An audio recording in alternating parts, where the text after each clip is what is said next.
Welcome back to the Play Down Sports Podcast, episode 23. Here we are, another week, and the regular season of the college football has been completed. We're going to kick things off with an update on the old Westgate Super Contest College Edition. See where we finished. Did we stay in the top 10 or did we flame out? I'll be honest with you, it was close. We're going to revisit a bonehead from last week and then introduce a new segment that is boneheaded adjacent. We're calling it Headscratchers. What were they thinking? After that, we'll touch on to the Hero World Challenge, if anyone even cares about this tournament, but we'll touch on it. Then we have some more college championship weekend picks and some NFL picks. We'll also look at some our head-to-head standings and some overreactions after week 13. Finally, we have one final look at futures in college and NBA hoops. Remember to always bet responsibly, and please like, comment, and subscribe. And don't forget to follow us on Instagram, Twitter, and TikTok at Play It Down Golf for all of our picks. You can also catch us on Spotify and Apple Podcasts. Make sure you hit that follow button. Grab your beverage of choice and let's play it down. And we have a special beverage this weekend. We do. What we got? Yeah. Well, what are we looking at here? You got a beer. It's a local beer brewed in Syracuse, New York. And it's Meier's Creek Brewing Company that brews it. And the beer is called D.A.R.T Pilsner. And it's a beer that, when Fran Brown started coaching the Syracuse Orangemen last year, they had an unbelievable year, right? Nice orange can. Nice orange can. I love the color. And D.A.R.T, and my brother brought these down during Thanksgiving for us to kind of have a taste of them, which we haven't opened them yet. Now, the D.A.R.T stands for Detailed, Accountable, Relentless, and Tough. And that is sort of the ammo that Coach Fran Brown brought up to Syracuse. And last year, he lived up to it, right? They were 10-3. They had Kyle McCord, Ohio State transfer, as a quarterback. And they weren't that far away from potentially winning the ACC, and they ruined Miami's season in the last game. This year, the opposite occurred. They were 3-8, and they were 3-1 at one point, and lost 7 games in a row. And the season just went completely sideways. Their quarterback went down, Angeli, who was a transfer from Notre Dame, and they just did not have the depth behind him. And the quarterback position was a problem all year. I kind of view the way the season ended that Fran Brown made some very bad mistakes at who he put in at quarterback instead of playing the next best option. The next best option, Ricky Collins, had some issues at times, but it got worse as the season went on. But anyway, the beer is still brewing. So they weren't too relentless. Were they not relentless? Were they not accountable? They weren't tough. They weren't too tough. But last year, I would say that it fits. And Fran Brown is still, still feels that this program is going to be turned around. So we're going to crack a beer on Fran here. And, I'm glad it was free and I didn't have to pay for it after this season. Adrian Autry might adopt this beer after his great victory over Tennessee the other night in basketball. Maybe this will be the year of the Orangemen for basketball, and Fran will come back next year with a good season. So we'll see, but it's a nice light beer. I got a lot of foam here. It is it's a nice amber foamy beer. Yeah, foamy amber beer. So you can't tell how bad I poured it because my Syracuse cover sort of covers up the covers foam. It. Yeah. Yeah. But I don't think I poured it great. We didn't mention, but your brother also gave us these lovely Syracuse orange pint glasses. Yes. Yeah, they're very, very nice. One for each of us. I know I've mentioned this before. My wife is a graduate of Syracuse, and she did absolutely love the mug, the pint glass. I mean, that's awesome. Yeah. She'll probably have a few beers out of that over time. It's not bad. I took a few sips of it. Let's try it. I gotta taste a little more to really know. I think it's not bad. A lot of foam right now, but it's not bad. Yeah. It's not strong. No, which is important. 4.2. So it's right in there. Yeah. 4.2. It's a little bit over their win total this year, which was 3-8. They didn't quite get the 4.2. But, you mean 3-9, right? 3-9. Oh, 3-9. Yeah. It's 12 games. The 70-7 loss to Notre Dame was about as bad. I think it was 28-0 before their Notre Dame offense touched the ball. I mean, when I saw the spread, I was like, I mean, I couldn't do it to my wife. I couldn't pick Notre Dame. I couldn't just Notre Dame's going to win by 40. All right. Well, anyway, ask a toast to Fran Brown's next season. Yeah, next season. Well, now I will tell you, the last game I think they did win was when I had them on the card during the Westgate contest. Yeah, it might be. Let's talk about the Westgate contest since you brought it up. Let's do it. All right. So you guys ready to see where we ended up? Let's see. Well, there we are. Third place. So I'll go into a little bit of the lead up to this weekend, and it will be brief because it's over and done with. Obviously, I was in second place. I had a 1.5 lead over Black and Purple and Jared Sachs. They were tied for third. We go into this weekend. I am overthinking every bet, every team I want to put on the card. I'm calling you. You and I probably spoke about my 7 games 4 times during the week because I was struggling. I didn't want to let people down. I didn't want to let the team down. I wanted us to do well. I was trying to hold on to second. Maybe had an outside chance for first. Knew first was going to be pretty tough. You were a point out, but boy, that first place guy just kind of ran away with it, Fleming. He did. So Fleming last 2 weeks went 5-2 both weeks. Actually, that's wrong. He went 5-1-1 last week. He went 5-2 and then 5-1-1. Right. So he 10-3-1. That's quite a record. Yeah. Yep. And it kind of ran away a little bit with it. And then Black and Purple, I had a 1.5 lead, and he went 5-2, and sadly I went 3-4. But we were stressing over one game in particular. Well, and it could have been worse. It could have been a lot worse, right? Could have been a lot worse. Well, you start Friday with San Diego State not getting it done. They ends up being tied. I'm giving 1 point. It's going into overtime. I'm like, all right, it's overtime. Anything can happen. I have a shot. First play of the game of the drive in overtime, they throw an interception. So I think it's over. Well, lo and behold, they turn around and recover a fumble. So now we're going to second overtime. And what happened in the second overtime?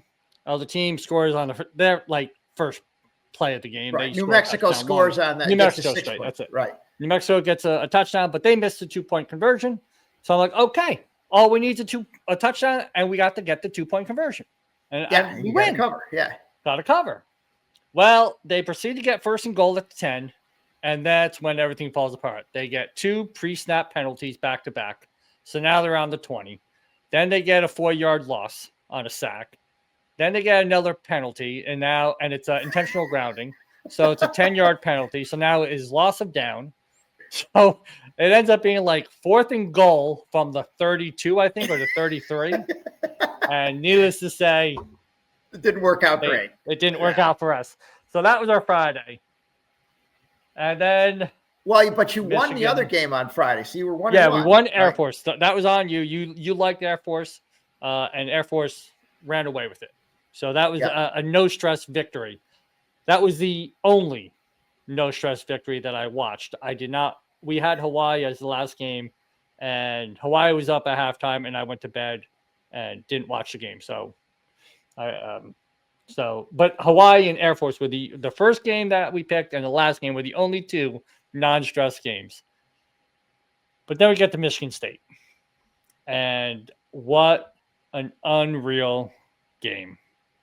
I got to put something on. Hold on.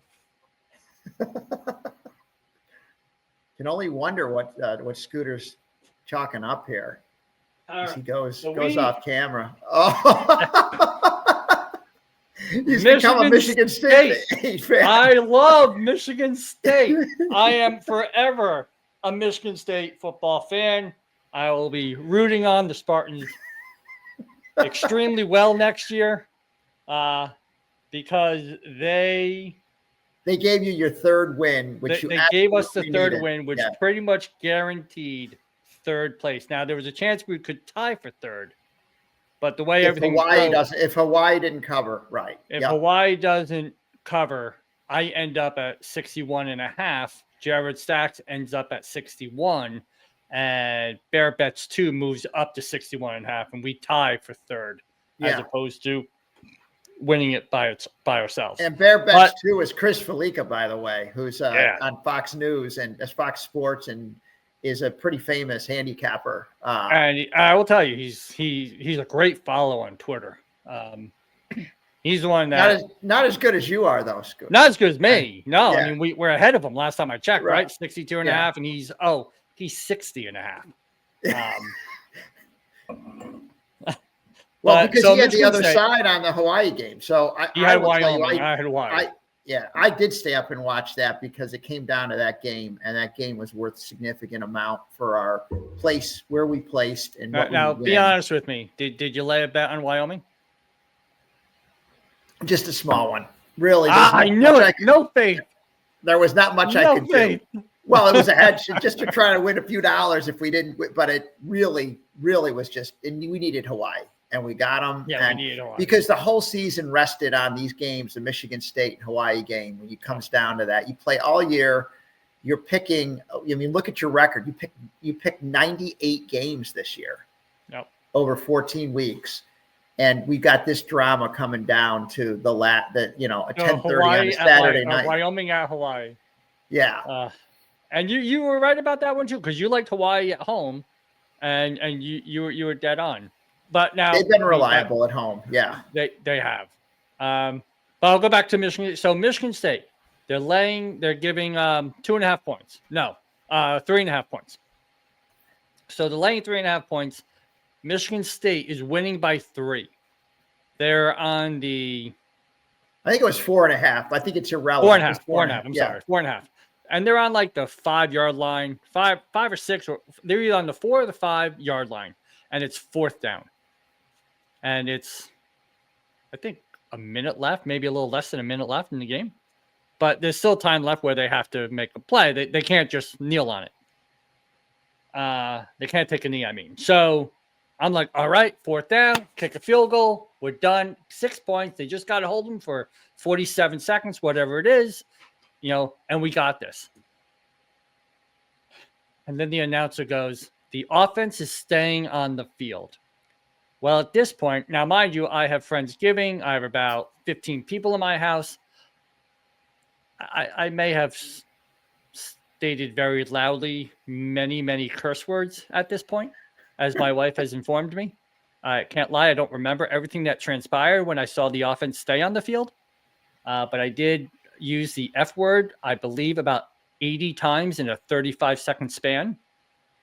But they score the touchdown, and they cover, they hold, they cover, and everything goes well, and Michigan State wins. So I am forever a Spartan fan. I also want to thank Dylan for making this happen, because he's the one that sent me the jersey. And what an unbelievable 14 weeks. Again, I'm not a huge fan of college football. I relied heavily on CFBstats.com. A little plug for them. They really do a great job with stats. I look at the slate of games. I try to pick some games I like. I use a Power Plays newsletter, and I use CFB Stats. And we ended up with 62-35-1. And yeah, that Power Plays newsletter is a good one that Phil Steele and his North Coast Sports put out. Yeah. It gives you a good tool to handicap your game. So, well, congratulations, Scooter. This was a great accomplishment for our group, and we'll be back next year. See if we can. We'll be back next year. Yeah, absolutely. So that's how the Super Contest College Westgate ended. We still have some more contests we're in. We're still in the NFL contest. One side note to our Super Contest, not Westgate, but Circa Survivor. I am wearing the Circa Millions hat because we're still in that with the NFL picks. However, the Circa Survivor hat is forever up on the shelf because so the Survivor started with 900 entries going into the 4 games that you had to pick one of the 4 games on Thanksgiving and that Black Friday. So you had to pick one of the 4 games. And as I'm sure most people know, all 4 underdogs won that weekend. And we had Philly, and Philly did not win. And we out. Nick Soriani supposedly, according to Casey, he's a great coach. But Casey, I our don't pro see of a Tabor, all I've seen is misery. He's given me week after week of misery. He's made bad decisions. And sorry, Casey, Nick Soriani's not a good coach. That's just a fact. He may have some records. He may have a Super Bowl, but he's had, this is the second season in 3 years where his team has just sort of, whatever reason, they just sort of lost it at one point. And it feels like he doesn't know how to bring them back. No, they may still come back this year. I think even Casey's kind of given up on them, but I still think they're going to win the division. To be honest with you, I don't think the division is strong enough, so I think they'll win the division. But I mean, if I was holding a future ticket for them to appear in the Super Bowl, I would probably rip it up because they're not getting that far. But that's where we stand on our Vegas contest. You never know, obviously, any given Sunday. But that's where we are with our college contest. Again, very successful. 1,080 people. We end up in third place. We put a little money in our account. And we live to fight another year because some of this money will be reinvested for next year. Absolutely. Yep. All right, let's move on. Boneheaded, clueless actions of the week. So we are starting off with a revisit from last week. Yeah. So let's go ahead and show that slide. Tom, I'll let you expand on that. Sure. Yes, we're back to the soccer player the soccer Ugg player. Yeah. So this particular player, if you want to call him that, apparently, so my niece gave me some additional color on this over Thanksgiving, that she was reffing this game, and the player, and quotes around that, and Uggs apparently came to the game but wasn't feeling well, so he wasn't dressed for soccer. This was what he said, and he wasn't going to play. And then he suddenly appears on the court at some point in the Uggs playing. And my niece Natalie was reffing the game, and I think there was a woman there who was sort of like the oversight, or maybe the in charge of the whole league, right, that they're in. And they discussed this player in Uggs, and nothing was done to remove him from the gym. Apparently, I mean, he wasn't violating anything. It just was an odd, and I thought would look like a dangerous footwear for soccer. Well, apparently he went to make a tackle on a ball, and the bottom of the Uggs came unglued, came apart. So the Uggs actually got I don't know if destroyed's the right word, but predictably he absolutely could have suffered an injury kicking a soccer ball with that footwear on. So anyway, he was what a putz. Exactly. So I think that's bonehead clueless. We've got to like double down on what we said last week. Yeah. The result of that was of the Ugg separating as he's trying to, because I mean, often when I think about playing indoor soccer, I'm like, gee, what should I wear? Let's go with Uggs. Why don't you just wear slippers? There should be an indoor Ugg soccer league to see how that maybe works there should be. Maybe there should be. Well, you're still on the boneheaded clueless. Now, trying to think, boneheaded or clueless, it really is both. Well, it was funny because I think the boneheaded part. Clueless to think you're not going to play, right? You're going to show up and not play. Like, come on, you're going to want to play once you're there. Yeah, that part's clueless, but I also feel like the boneheaded part now is like he probably said, well, I'm not dressed for this. I'm not going to play. I'm not feeling that good. And then suddenly he just reversed. I don't think they were. Now he's feeling better. He's in the game. He's doing a slide tackle and the shoe is just exploding. Oh, that is awesome. But apparently he was okay though. So that's the good thank God. Thank God. At least physically he was okay. Yeah. Yeah. So we Tom and I were talking, and we're going to try to kind of come up with some other segments, some fun stuff to do. And we came up with this little tidbit, kind of stuff that just makes you scratch your head. Like, really, what are you thinking? Kind of moment. So the first thing, as always, this kind of reminds you of the first boneheaded that was also about your foot picker. So you have the first one, and it is all about a hat. Yes. Now, I think the foot picker could have been a head scratcher too, right? He could Yes, fit both. it could have He been. could fit both, right? 100%. But 100%. this hat, now I don't know whether this is a perfect replica of this hat, but this was back in July. I was in this, late July, early August. So it was like the 31st to the 3rd of August. I was in Minnesota for a golf trip and staying in a Marriott hotel. And I probably won't stay in this hotel again. This is sort of going to be the conclusion of this story. And I don't like Marriott's to begin with. I think they're overrated, overvalued, expensive for what you get. And it annoys me that everybody goes to them so they can get their points. Points are such a big thing with them. So that kind of irritates me too. And so anyway, we stayed at this hotel and I left the hat behind. And that's not unusual. You aren't going to be surprised that I left something behind. No one knows me is. So I had bought this hat. It was one of my favorite hats, and I had left it on I threw it down in the bed or whatever when I was getting ready, and I just missed it when I left. And I get a notification when I get back to Newark that this hat has been found, and that there is I found website or whatever that they will actually mail it to you. And I'm like, oh, that's so nice of them that they found the hat and they're willing to mail it. Then I realize, I read a little bit more, that it's a $38 fee to get the hat mailed. Now, most people would probably say, screw that. I'm not going to spend $38 on a hat I probably spent less on. But I decided I liked the hat well enough to accept this offer of $38 to get the hat mailed to me. And about a week and a half later, I get a charger in the mail in a box from that hotel, and it with a number that was in the side room 105, or it had 105 on a card in there. And I'm like, you know what? They've sent me something that's not from my room. Well, now we're 4 months later, and there's been discussions with the front desk. Oh, so-and-so is in charge of this. And so you've got to call at this hour and ask for her, this time and ask for her. And I got her email. Sent the email, several emails to her. One response was your hat a cream-colored Newport hat? Which the answer was yes. But that was it. She just wanted to know if that was it. There was no, we can mail it to you, or we've lost it. Sounds like she's wearing it. So I finally decided, so now I fast forward the tape after going through this for a month or two, and decided that, bring this up to our friend Mike Valley up at Tabor, who's a Marriott employee, works at Marriott. And I said, Mike, I just can't get, he's like, call the loyalty hotline. There's a loyalty number you can call.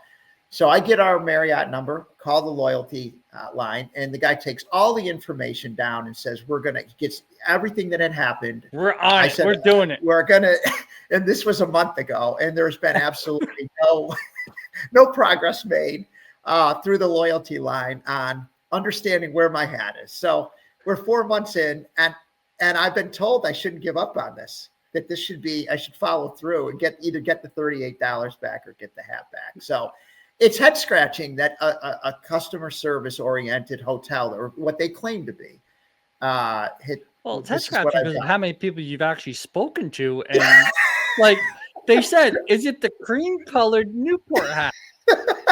I'm telling you, I think she's wearing the hat. She's like, I like this hat. I'm not giving it back. She could be. It could be that it was such a nice hat that they just don't want to give it back, right? That's what I'm going to go with.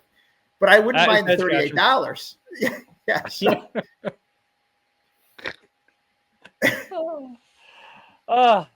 So we have one more head scratch, and this one involves me. Ironically, it is with another hotel chain. Oh, wow. This is good old True by Hilton. Now, it's ironic because you and I were traveling to Selena last April, and we decided to leave on Sunday. We weren't, or whenever we decided to leave, we were going to stop halfway. We were going to drive like 4 hours, stop and stay at a hotel. We didn't pick a hotel beforehand. So we were just driving, doing the old app. We come across a True by Hilton. We actually have a pretty good experience. Yeah. Worked out great. Yeah. No issues, no problems. So back up about a month ago, last month, I'm playing the Brian Burrows shootout with Sean O'Leary. We're there. So we drive down Thursday. We're there for Friday and Saturday. We play Salina on Sunday, and we kind of do the same thing. We leave Salina. We're going to stop somewhere on the way, find a hotel, and watch the Pittsburgh Steelers Sunday night game against, I forget who they were playing. That's good theater, watching the Steelers every week. That's almost as fun as watching the Giants.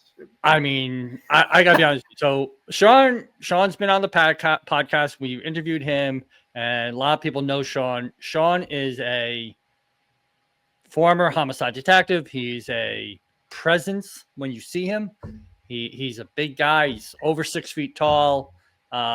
He's very funny, very personable guy. So great to have around, great to be around. Do not watch the Steelers with this man. I'm a passionate sports fan. I get scared. I think he's going to have a heart attack during this game, but I digress a little bit. So let me go back. So we stop at True by Hilton. We get in the room. It's probably about maybe 20 minutes before the game, but that football night in America should be on. Right. So we turn on the TV. We're in a room. We're actually sharing a room, 2 beds. Flipping through the channels. I can't find the game. So I'm like, this is so weird. I have DirecTV Stream. I have YouTube TV. I'm not worried. If they don't have the channel, I don't care. I'll just throw YouTube TV on the TV. I can't add YouTube TV. I can watch YouTube. I can't watch YouTube TV. The complete TV is completely locked down, and they have like 8 live channels.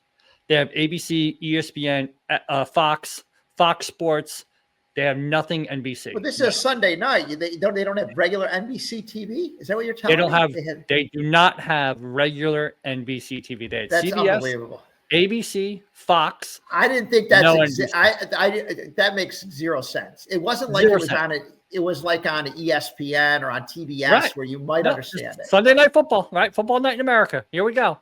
So I'm like, this just can't be. So I walk out to the counter to talk to the lovely lady, and she proceeds to tell me, "Oh, we don't have all the channels in the rooms. True by Hilton is about a community, so we have it in the lobby, so you can come out to the lobby and watch it."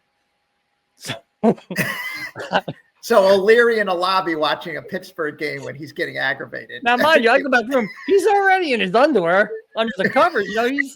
He's like we're like done. So I tell him, like, so they only have it in the lobby. He's like, what? Now, the reason Sean is not always on the podcast as often as we would probably have him is he tends to drop a few F-bombs more than we really want for the podcast. Right. Well, he dropped a lot in a 5-minute span when there was no NBC, to the point where I literally had to book another hotel room across the street, and we went to another hotel. Now you would think the story would end there with True by Hilton, and it does for True by Hilton. But so we go next door to this new hotel. There's one car in the parking lot. It's the lady working the front desk. Where does Sean park? Right next to the car. He's so mad. Like, and like, he barely can get out. He can barely open. He's that close to the car where he can barely open the car door to get out. So I'm laughing. Now there's 100 spots. He backs in next to this one car that's in the parking lot. So we go in. We get I the hate room. that. I will park as far away from cars as I can. Right, I'm the same way. But he's right next to it. So we go into the front desk. We get our room. And as we're checking in, Sean goes, anything on the first floor, whatever's closest to this lobby is where we want to stay. They put us in room 332, which is on the 3rd floor on the entire other side of the freaking hotel. And there's no people there. There's not a soul. Because we're actually by Virginia Tech. They're like, oh yeah, it's always dead here unless it's a football weekend. I mean, there's not a soul. There's literally one car. We are the only people in this hotel. And Sean's like, 332? Like, he goes, she's like, oh yeah, it just randomly assigns a room. I said, he's just Can we get the closest room to here? And it's literally on the other side of the hotel, room 332 on the third floor, which has, so of course I'm like, oh, we're in the penthouse because it's on. It must not have been. It must not have been any override on the randomness. Okay. No. Wow. However, they did have the game, and thank God we did not watch that at True in the lobby. Pittsburgh lost that game, and he was losing. Was that the Charger? Was that the Charger game? Yes, They lost yes, it was. It was. Yes, it was. It was a Charger. That was a horrible game. Yeah, horrible game, and he was losing his mind. I swear, at times I thought he was going to have a heart attack. But wow. Headscratcher, True by Hilton, not all live TV channels in the rooms. They want a community atmosphere where everyone sits in the lobby. So I think the thing is, if you True by Hilton and Marriott did not score points with us. They did not. Head scratching. No. Nope, it's head scratching. So that is a new segment. Hope you guys enjoyed it. We'll be bouncing things around, boneheaded and head scratching stuff. So hope you enjoy it. We also had this weekend. It actually started today. This will go out on Friday morning. So it'll be round 2 tomorrow, but round 1 started, and that is the Hero World Challenge. And I spelled challenge wrong as I look at that now. So good job by me. It's a 20-person field. I know. It's a 20-person field. It's invite only for the most part. Not for the most part. It is invite only. It's at the Albany Golf Club in the Bahamas. For the most part, this is a big benefit tournament for the TGR Foundation, Tiger Woods. I have one big knock on this. Obviously, everyone that follows this podcast knows I'm a Live Golf guy. I like Live Golf. Live Golf tried to get official World Golf ranking points, and they've been denied for 3 years. They have another application in this year. We'll see if it comes up. But what I think is an absolute disgrace is that this field with 20 golfers gets over 30 World Golf ranking points. You have a tournament. You have 2 tournaments this weekend going on. One in Europe on the DP World Tour and the Australian Open, which is also a DP World Tour. The Australian Open has a strength of field higher than the Hero World Challenge, and the other DP World Tour has a strength of field that's just slightly under the Hero World Challenge. And obviously, these are 2 full field 100+ golfer events, and the Australian Open is 3rd on the ranking of golf ranking points at like 20 for first place, and the other DP World Tour is 21. So I think again, everyone wants to talk about the rankings and the World Golf rankings. This is just yet another reason why they have lost so much credibility in the last year with their golf rankings. But we did put a couple of bets in. Again, it is at the Albany Golf Club in the Bahamas. We kind of looked up a few things. There's really no metrics to go off of. But Scotty Scheffler's won it 2 years in a row. He's going for a 3-peat, which would be a first. No one's won the Hero World Challenge 3 years in a row. So, and he is obviously the odds-on favorite. He's like even odds against the 20 golfers. Against 20 golfers. people. Yeah. And let's be honest, his tee to green is just insane. He's just so but not bettable. Accurate. Not bettable when you can't one bet guy against 19. Come on, no. 19. They predict the average winning score will probably be right around 20 under, in that 18 to 22 under range. If the winds kick up, it could affect it, but you got to manage the wind on this course because obviously it's the Bahamas. We have a couple of bets in. I put 2 bets in. I took Keegan Bradley at 12-1, and I threw a couple dollars on Billy Horschel at put it this way, a $5 bet will win me over $1,000. So I don't even know what the odds are on that. 200-1, I guess. 200, I think he was 200-1. I followed you on that, Scooter. I put a few dollars on that because he lost his card. He's had hip surgery this year. I think it's challenging for him to play as well. He hasn't played outstanding at this tournament. But, with 20 golfers, 200-1 starts to feel like, throw a couple dollars on him, right? He's playing for something important, right? Yeah. He got an exemption to get in this tournament because he's not going to have his PGA card unless he does some good stuff. So, The other guy that I put in was Sam Burns. I saw him on the chart at 70-1. We know how well he played last year. Good putter. I don't think he plays poorly in the wind.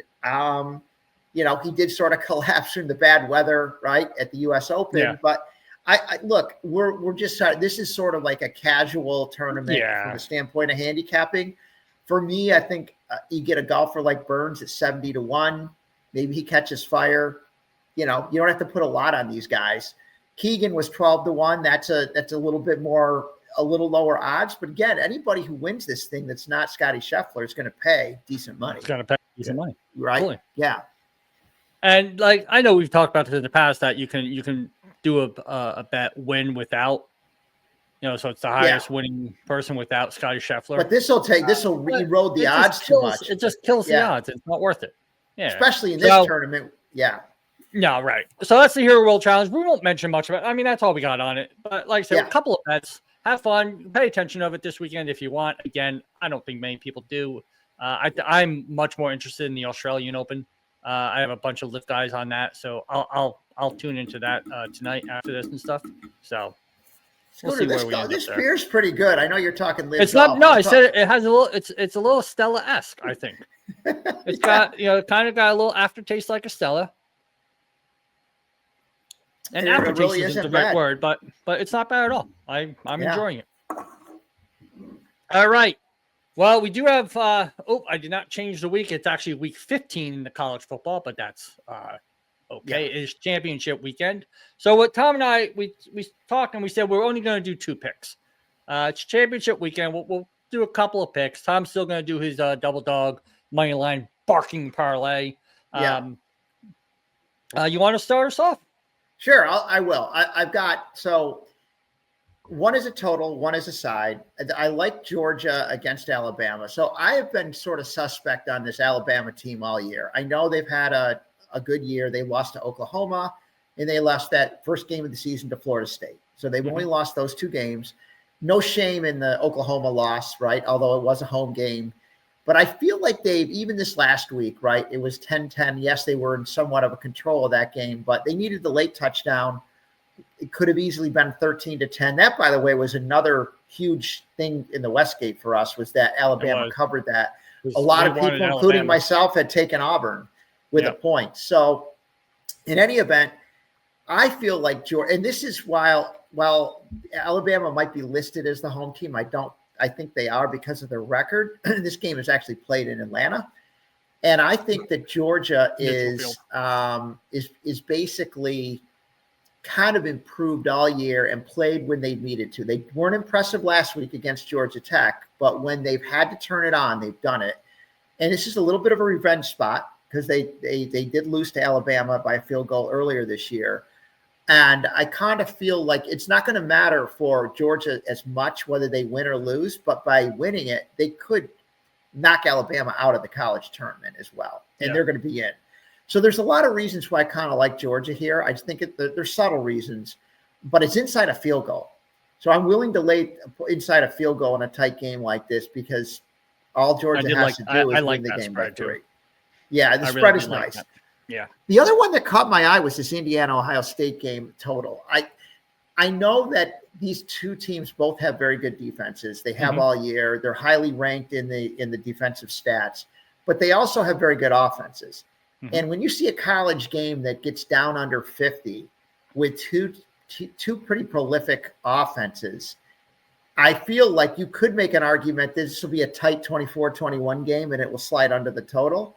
But I opted to take this over the 47.5 as opposed to betting a side. And I saved my side for a money line on Indiana, couple of that with Duke, who's going to create chaos if they win.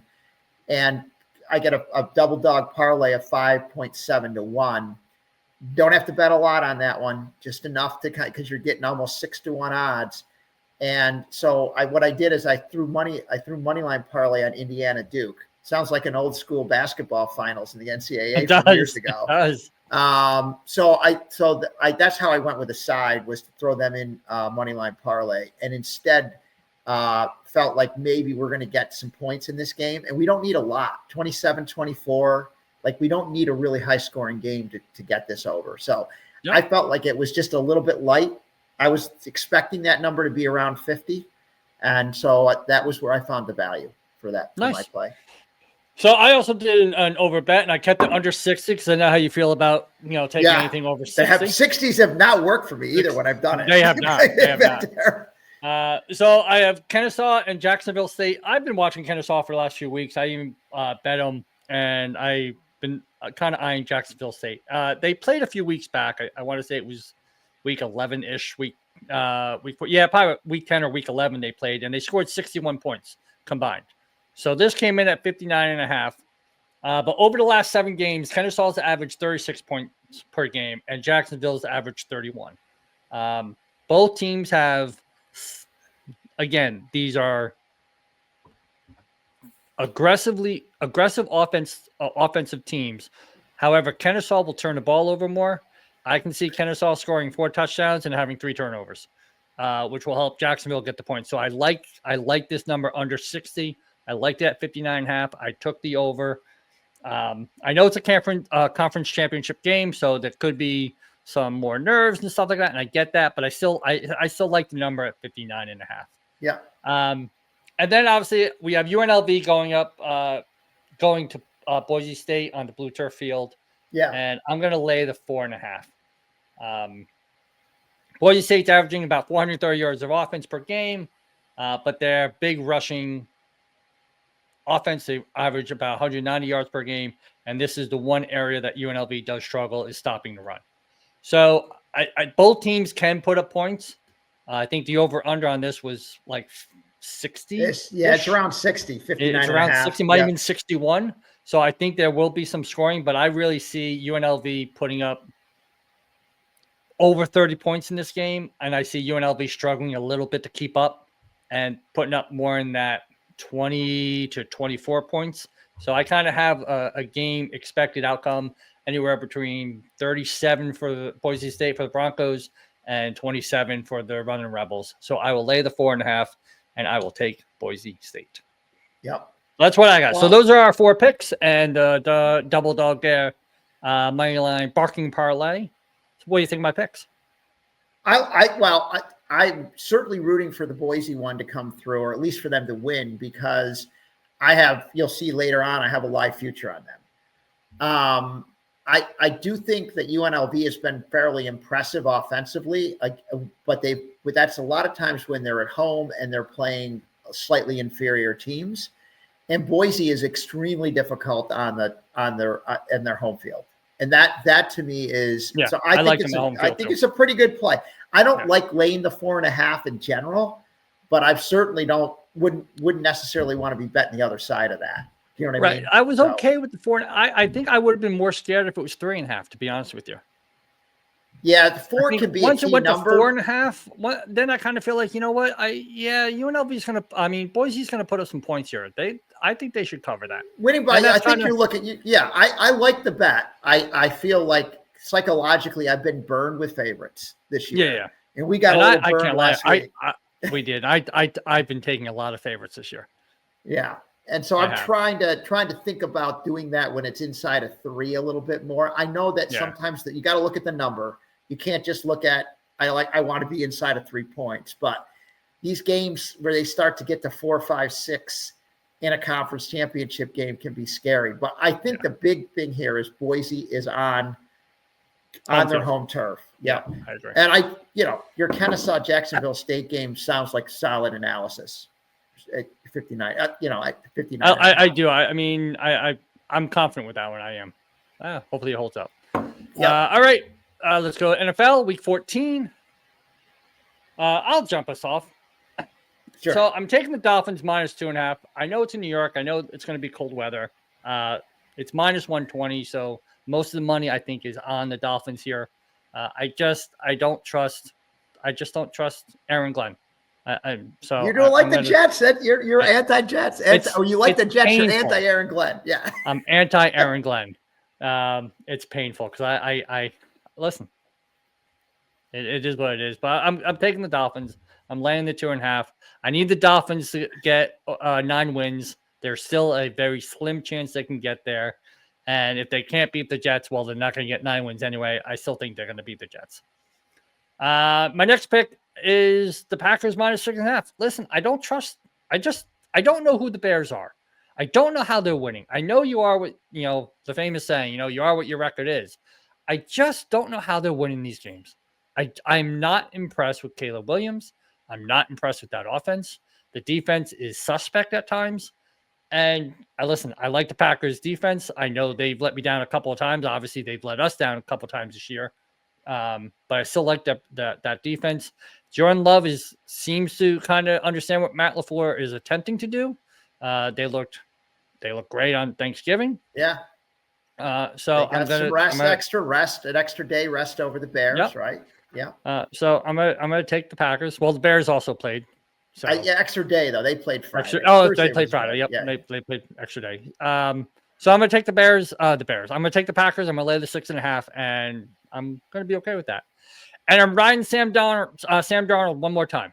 I faded a little bit on my Colts. I see that you had them not to beat the Jags by 2 points. But I faded the Colts this week. I did not take them. I wanted to, but I just couldn't. I couldn't get my heart broken again with the Colts. So I am going to stick with the Seahawks. I think Atlanta's a mess. I don't know what they're trying to do down there. I don't know what happened to Kirk Cousins. Clearly, he is not motivated to be playing there. He's just collecting a paycheck at this point because he's looked horrible since Penix has gone down. So I'm going to take the Seahawks. I'll lay the 7 points. Maybe I get a push, but I really think the Seahawks are going to win by a couple of touchdowns. And last week, I had the underdog teaser, so I figured I'd flip it up and do the favorite teaser this week. So I'm taking the Seahawks. I'm teasing that down to -1. I'm teasing there shouldn't be a slash there, but I'm teasing the Ravens down to a pick 'em or an even. And I'm teasing the Bucks down to -2.5. And we're going to see if that holds up and if I can get another teaser win. Excellent. Did you? So you had one. You had a teaser win. Did you have a teaser? Okay. Believe it or not, I had all 3 underdogs on Thanksgiving. All 3. Oh, that's right. I do remember that. And you could have teased them down. You could have just taken the money line. Yeah, exactly. Straight money. Imagine what that would have paid. Right, and we both had the Bengals as a straight pick too on this podcast. Yep, yeah, we did. Okay, well, I feel like I've recovered a little bit this last week with my plays. So hopefully I can ride it into another week. I'll start with the total, the Rams and Cardinals at 47.5. Because the Cards are home and because I think they're going to get behind in this game, and Brissett has been a fairly reliable come-from-behind quarterback, I'm going to kind of just ride that this is going to be a higher scoring game. I've been lucky on a couple games where the Cardinals have played and it's gone over. The recent overtime game that they played against the Jags, I had the over in that game. And I just kind of have that feeling, right? This late afternoon game on the East Coast anyway, not that it's late out there or that matters, but I feel like these two teams playing each other sort of close to where they reside, they're familiar with each other, but I don't think that's going to lead to defense like it sometimes can if it's a divisional game. I feel like there's just going to be a lot of open scoring. The Rams are going to get ahead in the game. They're a little aggravated from last week. And then the Cardinals will have to throw the ball a lot. So counting on a high-scoring game there. Hold on a second. I just got to turn this phone off here. That's right. We're live, baby. So, in fact, let me just kill this whole thing here. There we go. And so that's my logic on the Rams and Cardinals. And then on the two sides, again, I'm just going to keep fading the Colts, I think. But the Jaguars is the other side of this. They've played extremely well. They've won a lot of tight games. I thought they might struggle with the Titans. Went on the road, did a great job there, beat the Cardinals. They've beaten teams they're supposed to beat. Now they got a division game for first place. 2 8-4 teams, one playing better than the other. The Colts are kind of banged up. They're not running the ball as effectively. Daniel Jones is banged up. He's playing a little more like Danny Dimes than Indiana Jones. I had taken the Colts to miss the playoffs at 9-1. Now you only get 2-1 if you bet them to miss the playoffs. So that becomes a live bet for me. And I think they're just going to keep fading off. And I wouldn't be surprised if they end up 8-9 or 9-8. I know they're 8-4 right now. So I'm going to ride the Jags at home. And the only thing I worry about is they do tend to still do boneheaded things, Trevor Lawrence. But I do like getting 1.5 in a game at home against what right now seems like the better team.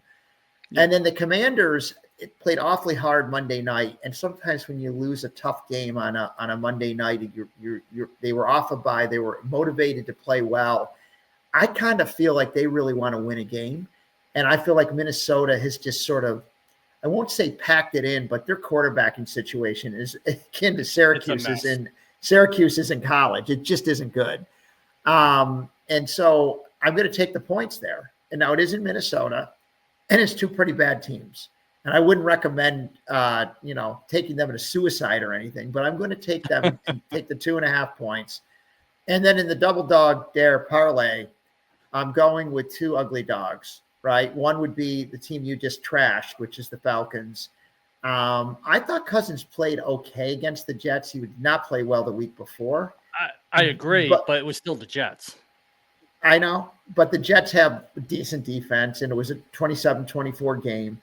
Anyway, they're back home. I think they don't have much to play for. They don't have much left in their season. But sometimes if you can spoil for a good team like Seattle, and Seattle's gone back and forth across the country, right? They were in Tennessee. They're back home. So I'm taking them in a long shot, 15-1. If they beat Seattle and Vegas can take Denver down. Vegas is horrible. We all know that, but they seem to play Denver tough, as we learned 3 weeks ago on a Thursday night.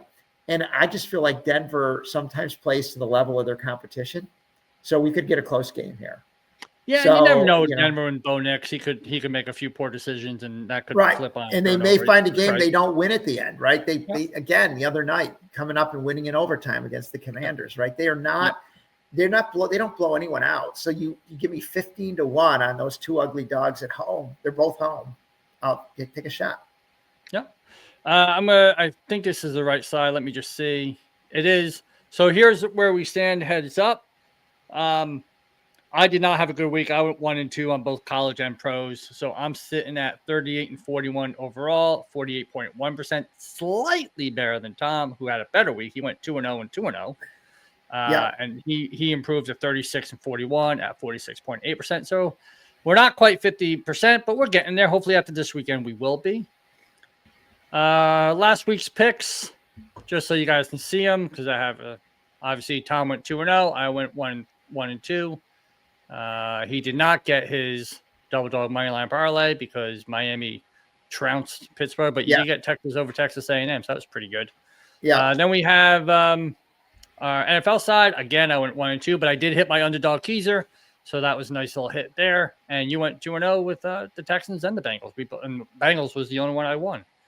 Right, and I split on the money log parlay again with the Jets, but losing the Browns. So, then we have. So we're gonna look at. I don't know if I have your college hoops and NBA futures here. Let's put that up. And there we are.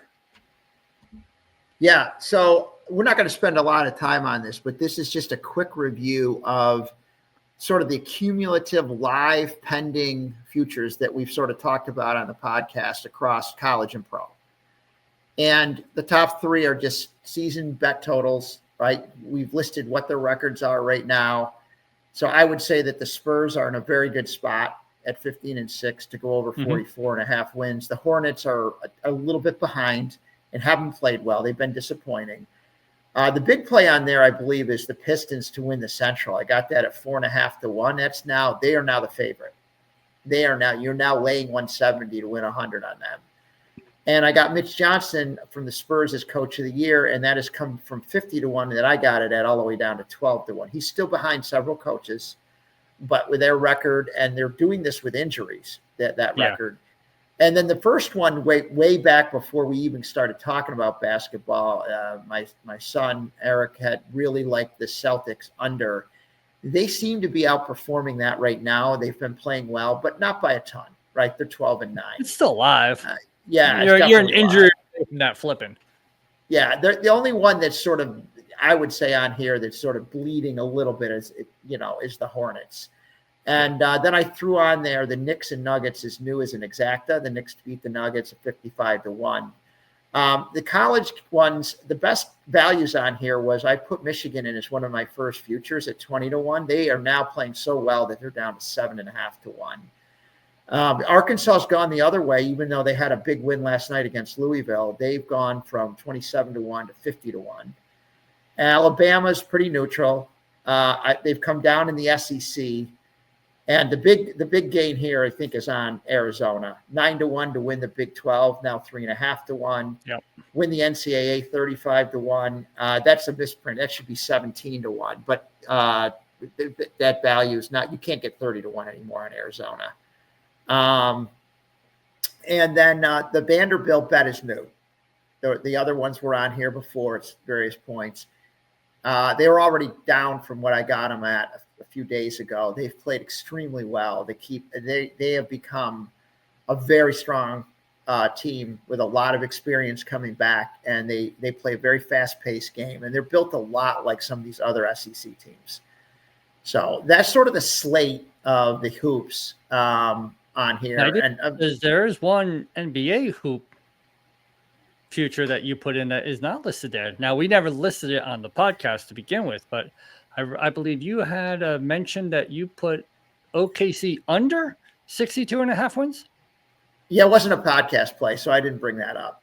You didn't bring it up. Oh, it's not a play that was given to the public here. So we don't. However, I have them over 62.5 wins, and I, I'm going to just check the record, because the last time I checked, I thought it was pretty good, but I don't remember if it's exactly what it should be. Let me just double check that real quick. I believe, if I'm not mistaken, they're sitting at, I think they've lost. I know they've lost a game. The question is, yes, they've lost one game. They are 21-1. So I'm feeling pretty good about my over 62.5. Where is your future? Do you have your futures hoops here listed or not? I don't. Okay. We only listed yours. I only had two. I had and they're both doing well, right? They are both doing well. I had OKC over 62.5, and I have the Kings under, I think it was 32.5. Yeah. 33. And right now, OKC is sitting. Sacramento is 5-17. Yeah, you're in a good spot there. Both my bets are looking good. Yes. I only had two. I mean, I see this slide is so full of all yours. I mean, for me to put my two, it just didn't. I didn't need to do that. I can remember the two I have. Now, I think we were going to do college futures, but I never for football. But I never got a slide for that. I don't know why. You know what? I might have had. I think I did put some picks on the bottom of mine, so I'll go over them very quickly that are pending. Okay. I have three that are kind of alive and pending. One is Diego Pavia from Vanderbilt for the Heisman. Was that still live? We listed him on this show at 60-1 is what I got him at. He is now 1.8-1. So kidding. he's wedged between the two quarterbacks from Indiana and Ohio State, who are first and third. They play each other. So it would appear that the winner of that game's quarterback is probably going to be the front runner, but Pavia has been so impressive for Vanderbilt that he is right now wedged in between them and is less than 2-1 to win it. So I got a great value. But again, I think I had that happen to me a couple of years ago where my guy finished second, and that doesn't pay you anything. No. The other two that are alive, we talked about it. I had Boise State that I was able to get, and this was a buddy I work with who had some models that he's run, and I got Boise at 10-1 to win the Mountain West, and now they're favored, obviously, because they're favorites in their game. And so I'm with you on your pick, right? I just need them to win to cash that ticket.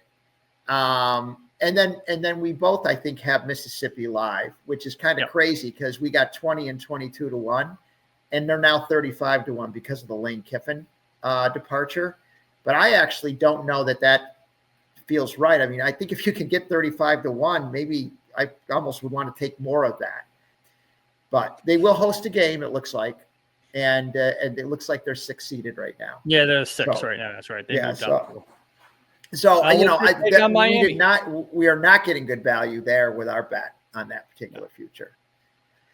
And what's your take on Miami and Notre Dame?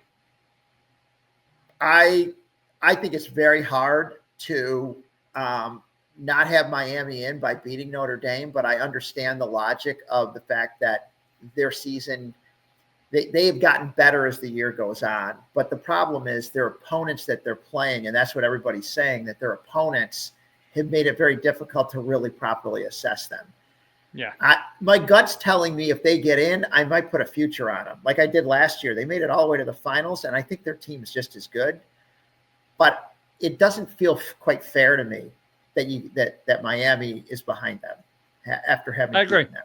I agree. So I think I had a future bet for Notre Dame over 10.5 wins, and you're bitter about that.